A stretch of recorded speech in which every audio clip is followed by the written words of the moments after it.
Oh man, Gary, what's going on? Are we on? Yeah, it's been a while, huh? Is it live? This is Yeah, it's live. been a while. Yeah, It's yeah. oh my God. We better be on our best behaviour than if it's live. There's no in here, Will. We're no safe net. We've got to be well behaved. There's no safety nets. There's no edit button. There's No no edit button and no dogs. no censor dog. Um, yeah, it reminds me of when Howard Stern used to have all those problems with the FCC and such. Remember? That Yeah, was, dude. that's what made it funny, though. It made it funny that he was trying to you had to get around all that stuff and uh, eh. Let me, Oh well. well, So, let's get what have you some. been up to, Will? What do you want to talk about?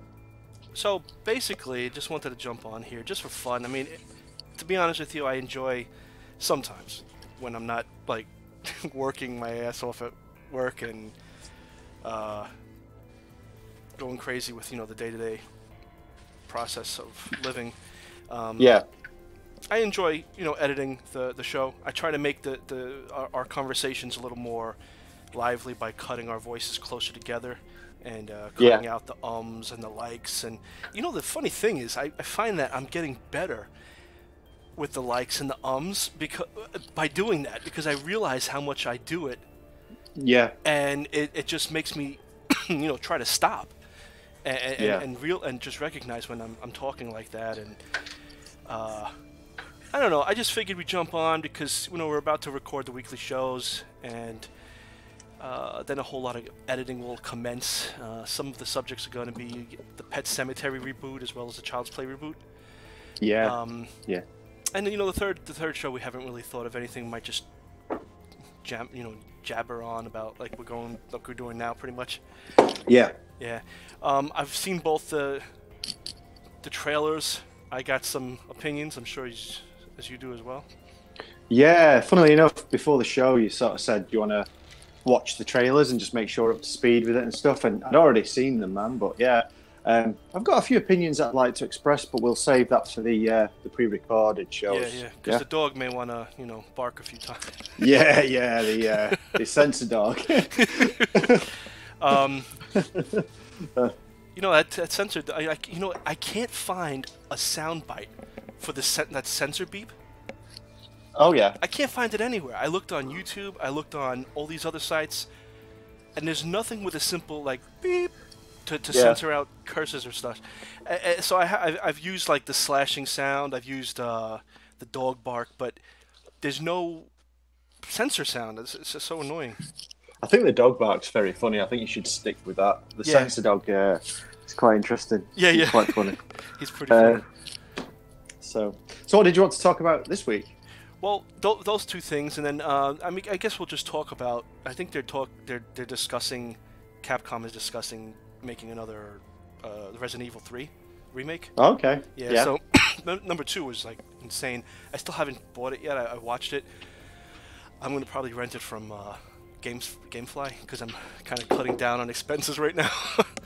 Yeah. But yeah, it looks. I mean, I've played the demo and I've seen other people playing it, and it's insane the way they've redone that whole franchise. And they're even working on number 8, I've heard. Wow. So that's going to be, a big thing. You were telling me before the show started about the escape room that you did. Yeah, we. When I say we, I mean me and a couple of buddies of mine. We went to a place called Stockport. It's near Manchester in England, and they do have like this big old warehouse, and inside it they've got an escape rooms experience. Yeah. I mean, I'm sure you have them in the States as well. Oh yeah, definitely. Actually, my manager last week did some sort of an escape rooms type thing. It's funny because he didn't want to. He gave clues. The last number on the code that opened up the suitcase that opened up his door. Yeah. I kind of I said, okay, I have the first 2 numbers, and I just kept trying each number until I got it. And everybody was like searching for the last clue, and I boom, I got it already. And he was like, "Oh, you cheated! The suitcase would have blown up." And I was like, "Oh, you didn't think of that one, did you?" No, but yours was more realistic. Yours was more like one of the ones you paid Yeah, for. I went to, yeah, we paid for it. I went to, this is like the third one we've done. Yeah. And it's probably the least entertaining of the three that we've been on. But it was called Sawtopsy. So the room we were in was called Sawtopsy. So basically, it's a like a copyright-free sort of version of the movie Saw. Yeah, yeah. Oh, wow. You know, like you find a DVD at one point, and there's a guy in a pig mask, talking, in a very similar sort of manner to Jigsaw, giving you clues and stuff. But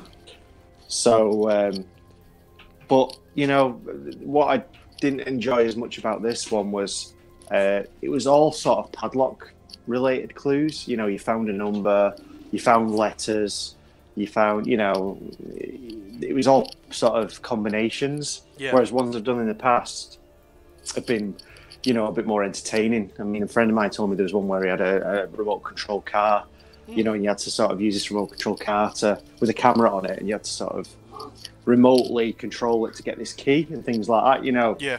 Stuff like that's quite fun. But and the last one we went on, you had to sort of look through hotel room the eye holes in hotel rooms to look out into the corridor to see numbers that were written in blood, on the walls. But then the stuff like that was really, really cool.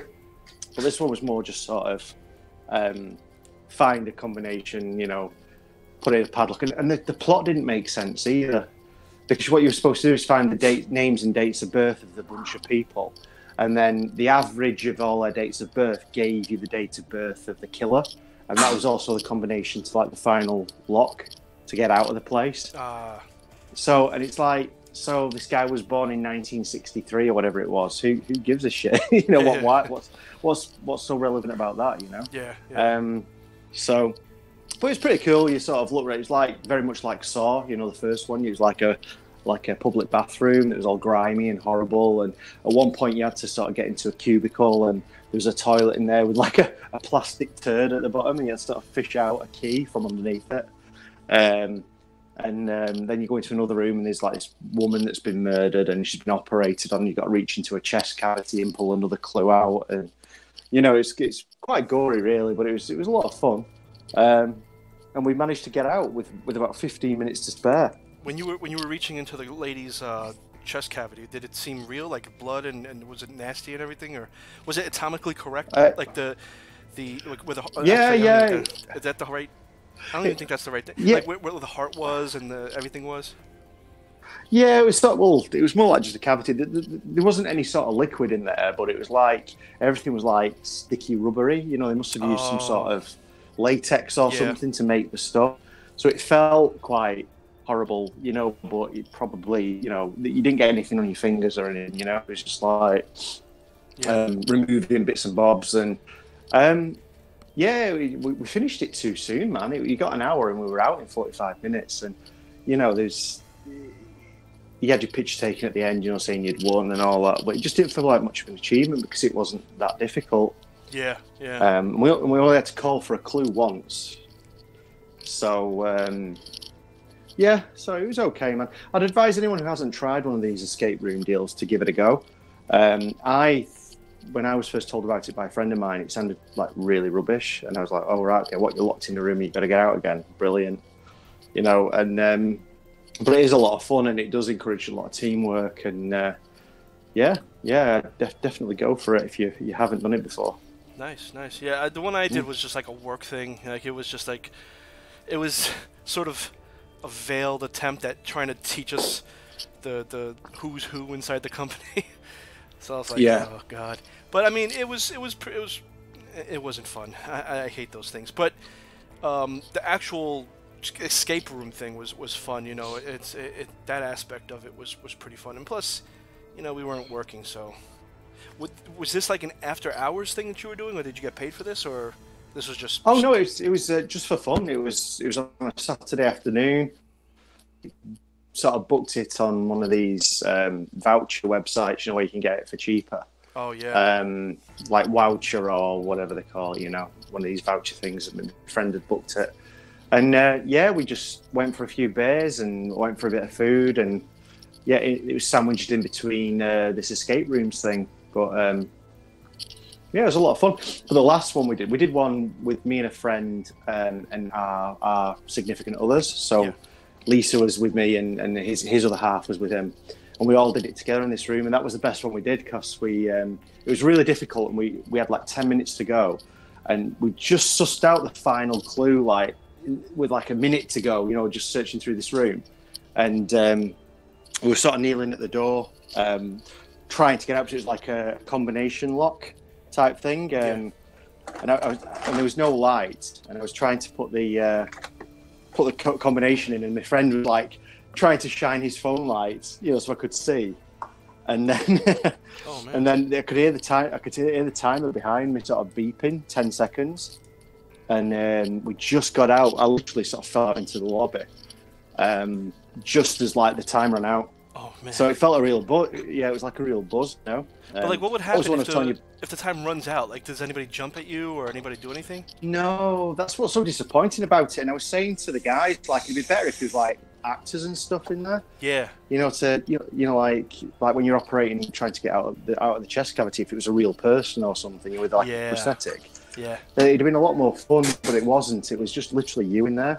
But the one I was just telling you about, where we just got out in the nick of time, that was the one where you had to look through the eye holes to see blood on the wall, and it was a cult, and you entered this room, and there was all these books, you know, like satanic books, and you had to sort of get clues from that, and you had a UV torch that you shone on the wall to find, like codes and stuff. Yeah. Well, I mean, I guess it depends on the person who's doing this against. Let's say this was a real life situation, right? And they trapped you.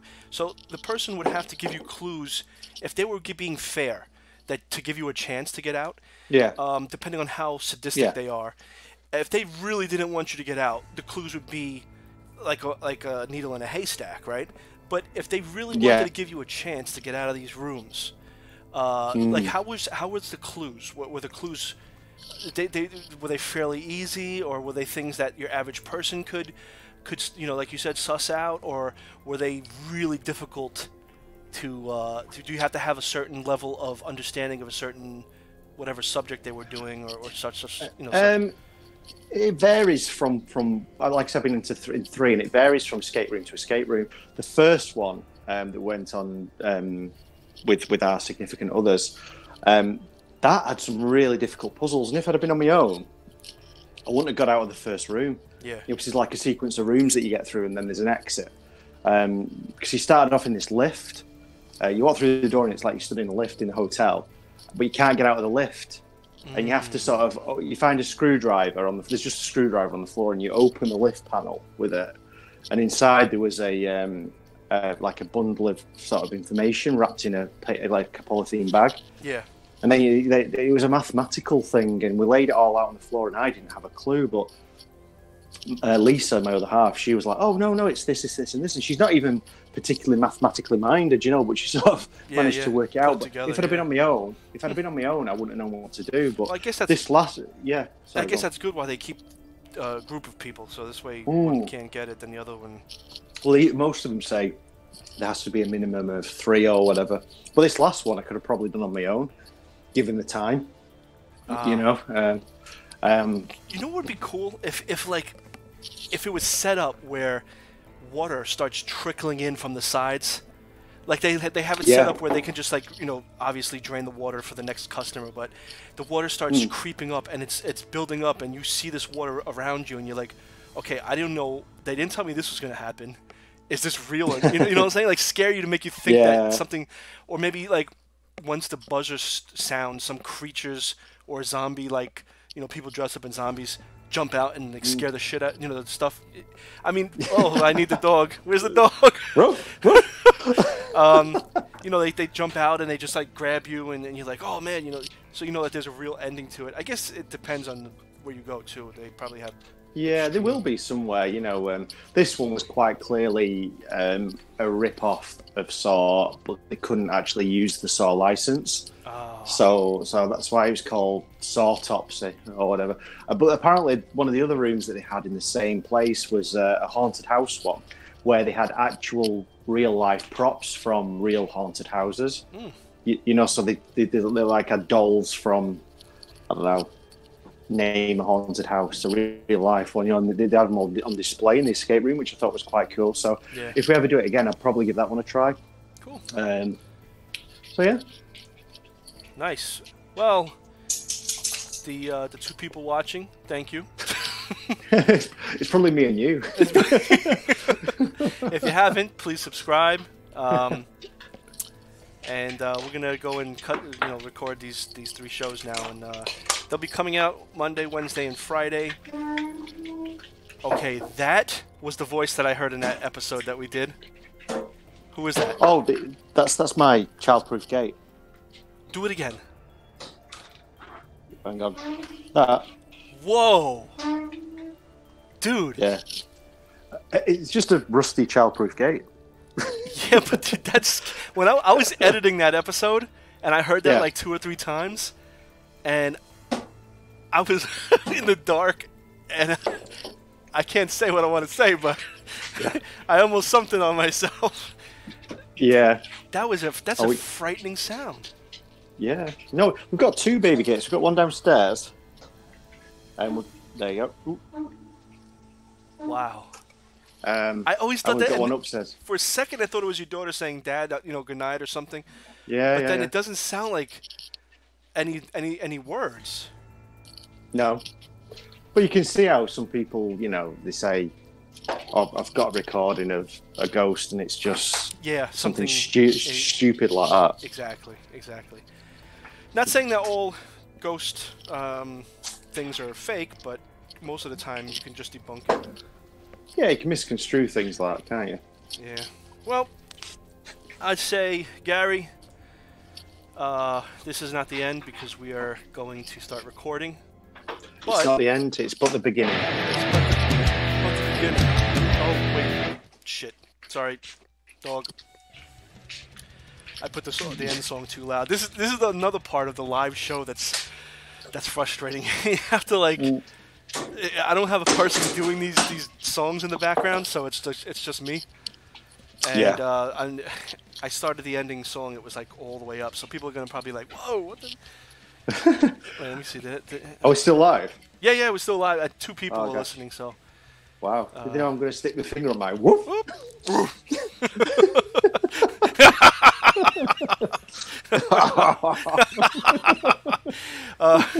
Well, on that note, Gary, I'm gonna put this song up really high, and I'm gonna mute us, and we could just talk. Wait, one second. Let me just. Song's going up.